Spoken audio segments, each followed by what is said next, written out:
요즘 반려동물 기르시는 분들 정말 많으시죠? 과거에는 단순히 동물을 키운다는 생각이었다면 지금은 서로 교감하고 위로받으며 가족 구성원으로 큰 자리를 차지하고 있는 것 같아요. 오늘은 저도 저와 함께 살고 있는 마루와 함께 했는데요. 이렇게 소중한 내 가족이 갑자기 크게 아프기라도 하면 어떨까요? 작년에 펫보험 가입시켜드렸던 고객님께 얼마 전 전화가 왔어요. 강아지가 갑자기 다리를 절어서 병원에 갔더니 뒷다리 고관절 진단을 받았다고 합니다. 놀란 마음에 바로 24시 병원에 뛰쳐가서 MRI 검사까지 하고 바로 입원 치료도 받았다고 해요. 병원비가 많이 나오긴 했지만 가입했던 펫보험에 MRI 확장 특약이 있어서 병원비의 대부분을 돌려받아 너무 다행이었다고 생각해요. 그렇지 않았다면 고객님께서 모든 비용을 개인 돈으로 다 내셔야 했겠죠? 당시 고객님께선 펫보험 가입에 대해 많이 망설이셨어요. 고객님 입장에서는 동물보험치고는 좀 비싸게 느껴지셨던 모양이에요. 그래서 제가 그랬습니다. 고객님, 동물 병원비가 사람 병원비보다 몇 배 더 비싸니 보험도 더 비싼 것이 맞습니다. 강아지는 건강보험도 되지 않아서 정부에서 단 1원도 지원 못 받고 고스란히 돈을 다 내야 하고요. 또 아파도 표현을 못하기 때문에 언제 얼만큼의 병원비가 들어갈지 몰라요. 그러자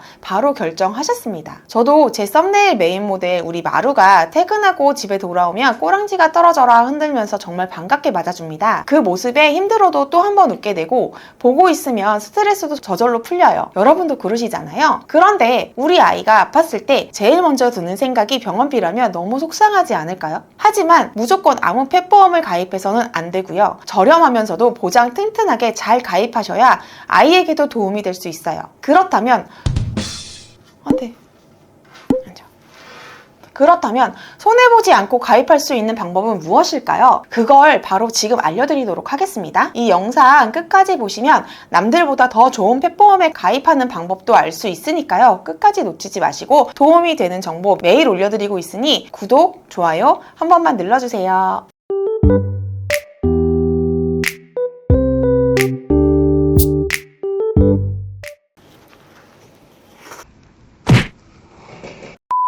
불과 1년 전까지만 해도 펫보험 보장 범위가 너무 적은 거 아니냐며 이럴 바에 차라리 적금을 들겠다 하시는 분들도 적지 않았어요. 그런데 최근 펫보험 상품들이 서로 경쟁하듯 개편을 하면서 그 어느 때보다도 보장이 다양하고 또 넓어졌습니다. 그만큼 찾는 사람들도 부쩍 늘어났고요. 펫보험은 사람의 실비라고도 할 수 있는데요. 이 영상을 보시는 분들 다들 실비 하나씩 갖고 계시잖아요. 펫보험은 강아지 실비라고 생각하시면 쉽습니다. 그런데요, 많이 하시는 실수가 하나 있어요. 바로 다이렉트 가입입니다. 사람 실비야 다이렉트로 해도 보장이 같고 비용도 저렴하지만 펫보험은 절대 아니에요. 겉으로 저렴해 보일 수 있지만 그건 핵심 특약이나 보장 몇 가지가 빠져있기 때문이고요. 또 다이렉트는 담당 설계사가 없기 때문에 정말 중요한 면책기간이나 보험금 청구, 주의사항 등을 모르고 가입하는 경우가 많아요. 또 펫보험을 가입할 때는 전체 상품을 모두 비교한 후 가장 저렴하면서 좋은 보장, 좋은 곳을 선택해야 하는데 이 부분도 혼자서 하기는 어려워요. 펫보험은 견종별로 취약한 질병도 다르고 회사마다 보장 범위도 제각각이다 보니 제대로 비교 분석하지 않고 무작정 가입하게 되면 보장은 보장대로 못 받고 보험료만 내는 손해를 보실 수도 있거든요. 따라서 펫보험 가입하기 전 반드시 이 부분을 꼭 확인하셔야 합니다. 먼저 보장 범위입니다. 펫보험을 들면 병원비를 다 보장받을 수 있는 거 아니냐고 생각하실 수 있는데요. 절대 그렇지 않아요. 보장받지 못하는 영역도 분명히 존재하거든요. 회사마다 다르긴 하지만 공통적으로 미용이나 예방 목적의 치료와 검사, 그리고 중성화 수술과 동물 등록칩을 내장하는 시술 등은 보장해주지 않고 있습니다. 보상하지 않는 사항인 면책사항에 대해서는 올려드릴 테니 꼭 저장해 두시고요. 보험사마다 면책사항이 다를 수 있으니 각 보험사의 약관을 참조하셔야 해요. 또 이 기간 동안에는 보상해주지 않는 면책기간도 아주 중요합니다. 이걸 몰라서 병원비를 못 받는 경우도 진짜 많습니다. 면책기간은 보상을 받지 못하는 기간을 말하는데요. 질병은 가입 후 30일, 상해는 바로 보상, 쓸개골 고관절은 1년 면책이 존재하고요. 특정 약물 치료 특약은 90일부터 보장이 가능합니다. 이걸 모르고 혹여나 그 안에 병원에 가서 치료를 받게 된다면 그 질병에 대해서는 면책 기간 후에도 계속 보장을 못 받을 수 있으니 꼭 주의해야 합니다. 제 지인분 중에서도 다이렉트로 펫보험을 가입하신 분이 계세요. 다이렉트는 간단히 강아지 정보만 넣고 버튼만 몇 개 누르면 바로 가입이 가능하기 때문에 편하다고 생각했다고 해요. 또 면책 기간에 대해서도 안내받은 적이 없기 때문에 당연히 가입을 했으니까 바로 보장을 받을 수 있다고 생각했고요. 고지 의무 부분도 제대로 가입하지 않고 가입을 하셨다고 하더라고요. 그래도 다행히 10개월가량은 건강해서 병원 갈 일이 없었는데 하필 11개월쯤 되었을 때 갑자기 다리를 쩔뚝거리더래요. 병원에 가보니 생각지도 못했던 슬개골 3기 진단을 받았고 바로 수술대에 올랐다고 해요. 어차피 보험도 가입했겠다 마음 편하게 바로 수술을 한다고 했던 거죠. 그런데 가입한 지 1년이 지나지 않아 슬개골 수술을 하게 되면 보장을 못 받을 뿐더러 앞으로 슬개골에 대한 보장은 전혀 받지를 못한다는 사실 여러분 알고 계셨을까요? 지인 강아지는 면책 기간 안에 슬개골 수술을 받았기 때문에 이걸로는 1년 후에도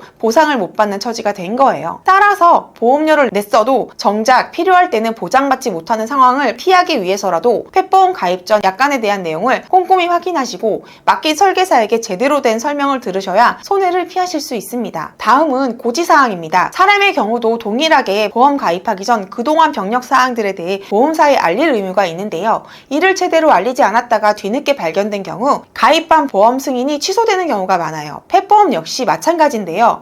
대표적으로 최근 3개월 이내에 예방주사와 같은 목적의 진료를 받았는지, 현재 치료 중인 질병이나 경과 관찰 중인 질병이나 상해가 있는지, 이게 아니더라도 그동안 살아오면서 심장사상충, 슬개골, 알러지나 아토피 등과 같은 특정 질환에 진단된 적이 있는지도 보게 됩니다. 만약 우리 아이가 3개월 이내 치료 이력이 있었다면 3개월 후에 가입해야 합니다. 여기서 말하는 치료 이력에는 간단한 장염을 포함 설사, 배탈, 감기도 포함됩니다. 따라서 우리 아이가 최근 3개월은 물론 그동안 특정 질병에 진단된 이력이 있다면 가입에 문제가 되는지 설계사에게 꼭 물어봐야 합니다. 제대로 확인하지 않고 가입하셨다가 뒤늦게 이력이 발견돼서 보장도 못 받고 보험료만 지출해야 했던 분들도 계시거든요. 또 회사별로 보장 범위가 서로 다르기 때문에 꼼꼼한 비교가 필요합니다. 실제로 보상 비율이나 자기부담금, 한도 금액, 또 견종에 따라 보험료도 천차만별이거든요. 제게 문의를 주신 분은 5살 대형견을 키우셨는데요. 월 5만원 정도면 충분하겠지 하고 보험 비교를 해봤는데 고보장으로 할 경우 훨씬 금액이 많이 나오는 걸 보고 깜짝 놀라시더라고요. 소형견이었거나 나이가 적었다면 요구하신 보험료에 맞출 수도 있었을 텐데 5살이 넘어가게 되면 사람으로 따지면 40이 넘는 나이기 때문에 보험사 측에서는 보험료를 높이게 되는 거예요. 따라서 우리 아이가 정말 건강하고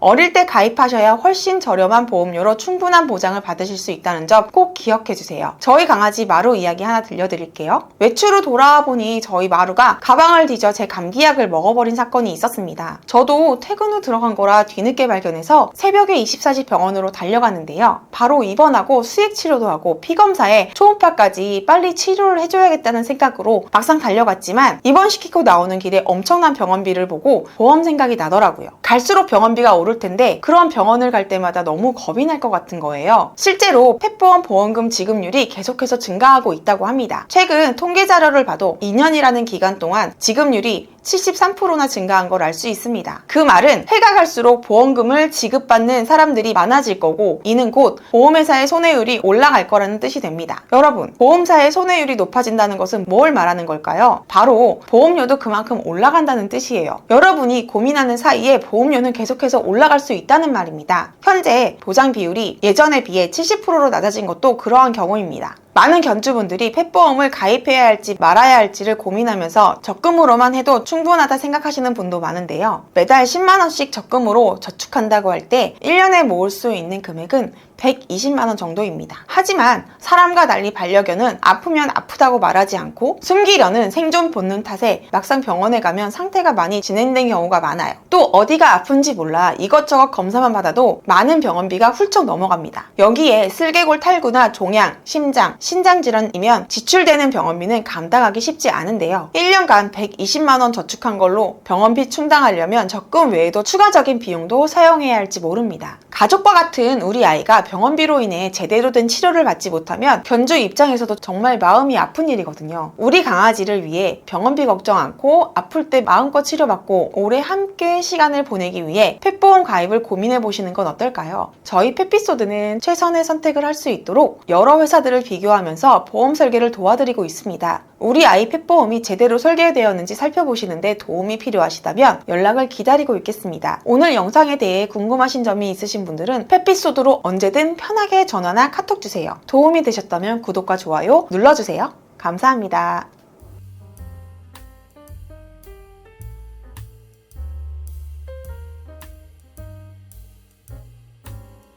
본 광고는 심의 기준을 준수하였으며 유효기간은 심의일로부터 1년입니다.